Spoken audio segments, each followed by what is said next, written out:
सुप्रभात मेरे प्यारे विद्यार्थियों और मेरे दोस्तों। हमने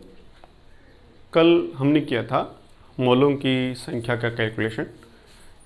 और मैंने आपसे प्रॉमिस किया था कि हम मोलों की संख्या के और भी क्वेश्चन करेंगे। तो प्यारे विद्यार्थी यूं ही मेहनत करते रहिए। और किसी ने खूबी कहा है कि खड़ा हिमालय बता रहा है, डरो ना आंधी पानी में। खड़ा हिमालय बता रहा है, डरो ना आंधी पानी में। खड़े रहो तुम अस्थिर होकर, खड़े रहो तुम अविचल होकर, सब संकट तूफानी में। डिगो ना अपने पथ से तुम, सब कुछ पा सकते हो प्यारे। तुम भी ऊपर उड़ सकते हो, छू सकते हो नभ के तारे। खड़ा रहा जो अपने पथ पर, लाख मुसीबत आने पर। खड़ा रहा जो अपने पथ पर, लाख मुसीबत आने पर। मिली सफलता उसको जग में, जीने में मर न जाने में। मिली सफलता उसको जग में, जीने में मर जाने में। तो प्यारे दोस्तों, सफलता का कोई शॉर्टकट नहीं है, आप यूं ही मेहनत करते रहें। तो चलिए ज़्यादा वक्त को ख़राब नहीं करते हुए हम आज बात करने जा रहे हैं आपके कुछ और क्वेश्चंस।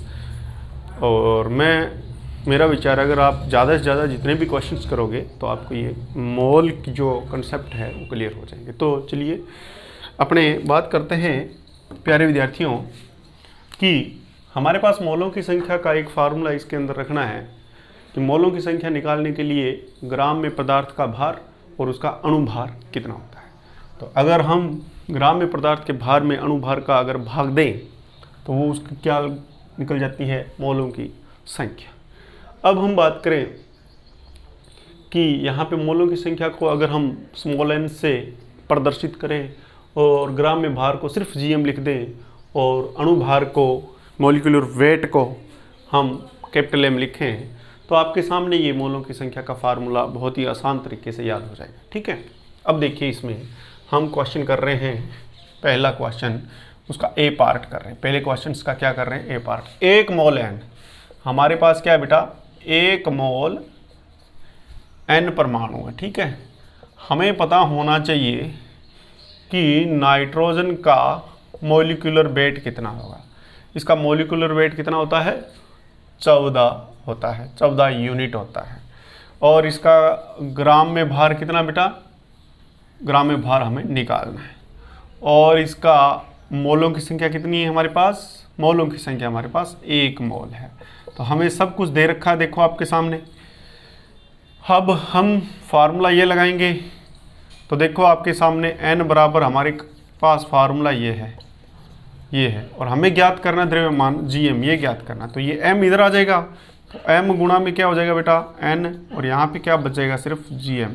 तो ये किसका फार्मूला हो जाएगा बेटा, gm का फार्मूला। तो gm की फार्मूले को कैलकुलेट करने के लिए किसका गुणा करना पड़ेगा, m का। m हमारे पास कितना है, 14, और मोल कितने हैं, 1।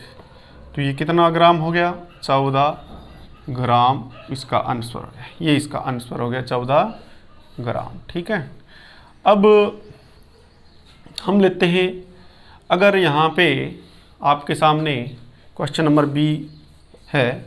क्वेश्चन नंबर बी में जो है एल्यूमिनियम के लिए 4 मोल क्या है, 4 मोल क्या है हमारे पास बेटा, एल्यूमिनियम। ये एल्यूमिनियम परमाणु है, 4 मोल एल्यूमिनियम परमाणु है। तो 4 मोल एल्यूमिनियम परमाणु में मोलों की संख्या कितनी है, 4 मोल है, 4 मोल है। और बेटा इसमें एल्यूमिनियम का परमाणु भार कितना है, तो एल्यूमिनियम का जो परमाणु भार है, एल्यूमिनियम है आपके 13, 13 दूना 26, 26 इसका परमाणु भार है, 26 यूनिट। हमें ज्ञात क्या करना है, ग्राम में भार ज्ञात करना। ठीक है, तो हमारे पास फार्मूला क्या है इसका, कि ग्राम में भार ज्ञात करना है तो आपको मॉलिक्यूलर वेट गुणा में n करो। ठीक है, m कितना आपके पास, 26, और मोल कितने हैं आपके पास, 4। तो 26 चौका 104, हाँ 104 ग्राम इसका आंसर आ जाएगा। ठीक है, 104 ग्राम इसका क्या आ जाएगा बेटा, मास आ जाएगा, एल्यूमिनियम का मास। ये आपका आंसर है। समझ में आ रही है बेटा बात। अब हम आगे क्वेश्चन कर रहे हैं बेटा कि 10 मोल क्या है, 10 मोल, सी नंबर क्वेश्चन है अपना। सी नंबर क्वेश्चन क्या है, 10 मोल सोडियम सल्फाइड Na2SO3, 10 मोल। तो N का पहले तो हम सोडियम सल्फाइड का क्या लेंगे, सोडियम सल्फाइड का क्या लेंगे, सोडियम सल्फाइड का क्या लेंगे बेटा, सोडियम सल्फाइड का क्या लेंगे, आपके मोलिकुलर वेट। तो सोडियम सल्फाइड का मोलिकुलर वेट निकालने के लिए देखो, सोडियम का हो जाएगा आपके, सोडियम का हो जाएगा आपके 23। तो सोडियम है कितने, 2 है ना सोडियम, तो गुणा में 23 ये आ गया, प्लस सल्फर का कितना होगा, 16 दूना 32, ये सल्फर का हो गया। और ऑक्सीजन 1 का 16 है, तो है कितने ये 3, तो 3 गुणा में 16, तो ये हो गया आपके 46, और ये हो गया 32, और ये हो गया 48। जोड़ना कितने हो गए बेटा, ये 10 और 6 16 हो गए, एक बच गया, 4 दिए 12, 126 यूनिट। तो इसका जो है मॉलिक्यूलर वेट कितना बेटा, 126 यूनिट है, 126 यूनिट है, ग्राम में अपने बाहर निकाल देंगे। तो अब हम इसके क्या करेंगे, मोल निकालेंगे बेटा। अभी मोल कितने हैं, मेरी बात समझ में आ रही है, हम इसके मोलों को कैलकुलेट करेंगे। तो हमारे पास फार्मूला आपके सामने क्या है, मोलों का फार्मूला क्या है, ये मिटा रहा हूँ बेटा मैं एक बार, है ये आपको मिटा रहा हूँ, ये लो जी ये साफ। अब सुनिए, हमारे पास ग्राम में भार कितना है, 12 ग्राम, सॉरी, हाँ हमें द्रव्यमान निकालना है। ठीक है, और हमारे पास ग्राम में भार निकालने के लिए n गुणा में क्या होता है, n गुणा में क्या आ जाएगा m।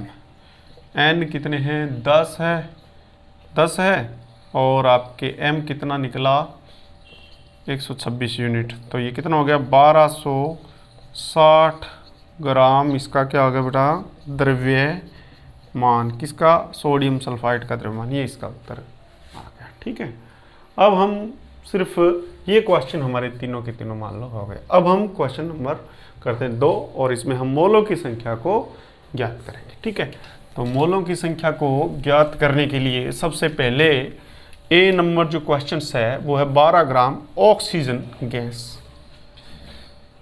तो हमें दे रखा है किसके लिए, ऑक्सीजन गैस के लिए। ऑक्सीजन गैस के लिए हम क्या करेंगे, सबसे पहले ऑक्सीजन गैस के लिए बेटा इसका द्रव्यमान कितना है, ग्राम में भार कितना है, 12 ग्राम है। और बेटा ऑक्सीजन गैस का मॉलिक्यूलर वेट कितना हो जाएगा, 16 दूना 32 हो जाएगा बेटा, 32 यूनिट हो जाएगा। हमें क्या निकालना है, मोल निकालना, मोल कैलकुलेट करना। ठीक है, और मोल का फार्मूला आपके पास ये लगाना पड़ेगा आपको ये। ठीक है, और 12 बटा में कितने हो जाएंगे ये 32, 4 के पाड़े से कटा 3 बार, 4 के पाड़े से कटा 8 बार, लगभग 3 बटा में 8। इसको अगर डिवाइडेशन करें बेटा 8 को 3 से, तो 0 लगा के पॉइंट लगा यहाँ लगाओ 30, तो 8 दिए 24, बच गए कितने बेटा 6, पॉइंट लगा हुआ है, 8 7 56 हो गया, 8 7 56 हो गया, बच के 4 पॉइंट लगा हुआ ये 0, तो 8 5 40। ठीक है बेटा, तो लगभग कितने मोल आ जाएंगे, 0.375 मोल, ये इतने मोल, ये इसका आंसर हो गया। ठीक है बेटा, अब हम बात करते हैं किसके लिए, अब हम बात करें मान लो चलो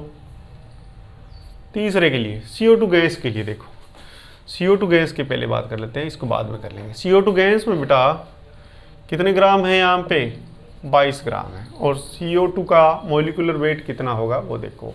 कार्बन अकेले का कितना होगा बेटा, कार्बन अकेले का हो जाएगा आपके 12, और ऑक्सीजन 2 का हो जाएगा 32। 12 और 32 हो गए 44। कितने? 12 अकेले कार्बन का और 2 गुणा में 16, 32 इसके, तो 12 प्लस में 32 ऐसे लिखना, ठीक है। तो 44 क्या हो जाएगा? Unit molecular weight. अब हम सीधा इसको फार्मूले में पुट करते हैं कि देखो ग्राम में भार 22 है, लो 22 लगा दो, और ये 44, 22 के पहाड़े से कट रहा 1/2, यानी कि 1/2 किसको कहते हैं बेटा? 0.5 मोल को 1/2 कहते हैं, ठीक है जी। अब हम बात करें बेटा किसकी? बी नंबर की। बी नंबर में क्वेश्चन नंबर 2 का बी है। बी नंबर में है 20 ग्राम क्या है? जल H2O, और H2O का ग्राम में भार कितना है? 20 ग्राम, ठीक है। और H2O का M मॉलिक्यूलर वेट कितना बेटा? M कितना है? M में ऑक्सीजन का 16 और 2 ये 18 यूनिट है, ठीक है। हाइड्रोजन का बेटा इसमें 2 गुणा में 1 प्लस में 16 ऐसे करके देख लेना, क्योंकि 2 हाइड्रोजन है तो इसका अकेले हाइड्रोजन का 1 ही है, ठीक है। तो ये इस टाइप से आ जाएगा, ठीक है। अब आप मोलों की संख्या ज्ञात करने के लिए ग्राम में भार बटा में मॉलिक्यूलर कितना, ग्राम में भार कितना है? 20/18, यानी कि 2 से काटें तो 10/9, 10/9 अगर आप डिवाइडेशन करो 10/9, मान लो ये आ गया 9 और ये आ गया 10, तो 0 पॉइंट लगा के, सॉरी पहले 1 से शुरू तो करो, क्या लगभग 1.1 इस टाइप से चलता रहेगा, 1.1 लगभग चलता रहेगा, 1.1 मोल ये चलता रहेगा, ठीक है। तो आपके ये तीनों क्वेश्चंस बेटा क्या हो गए? अब हमारे पास क्वेश्चन नंबर कौन सा बच गया? ए और बी, ये भी हम कर लेते हैं। तो क्वेश्चन नंबर 3 के लिए आप देखिए कि क्वेश्चन नंबर 3 कैसे होगा। Just a minute.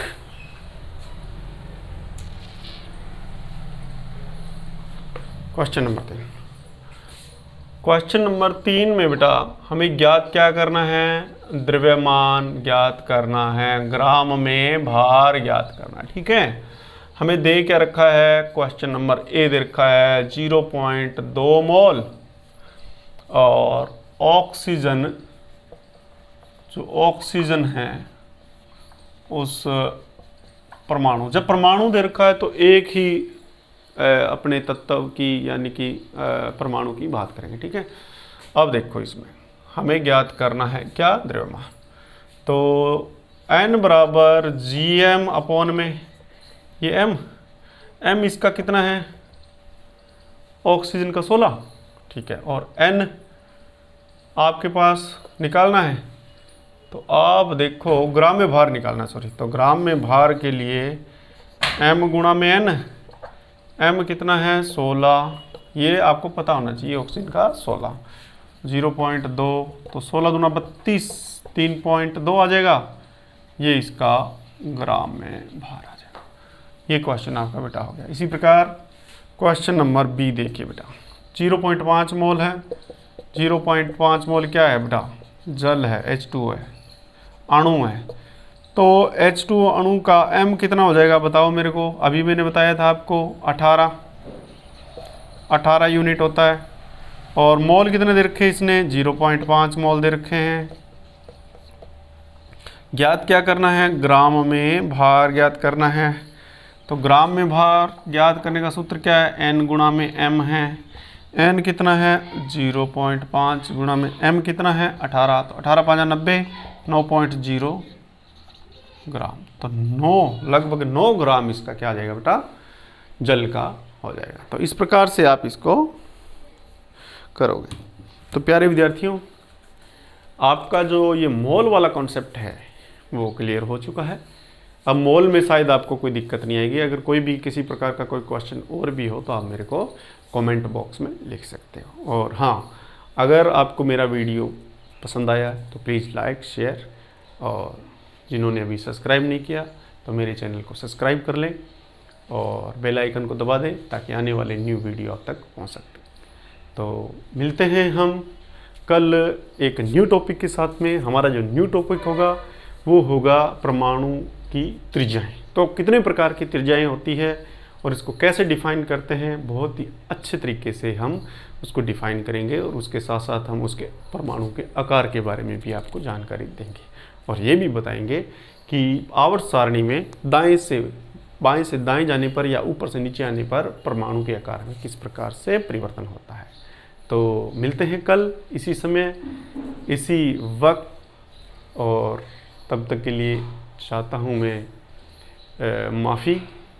तो मिलते हैं दोस्तों नेक्स्ट सीजन में। जय हिंद, जय भारत, नमस्कार।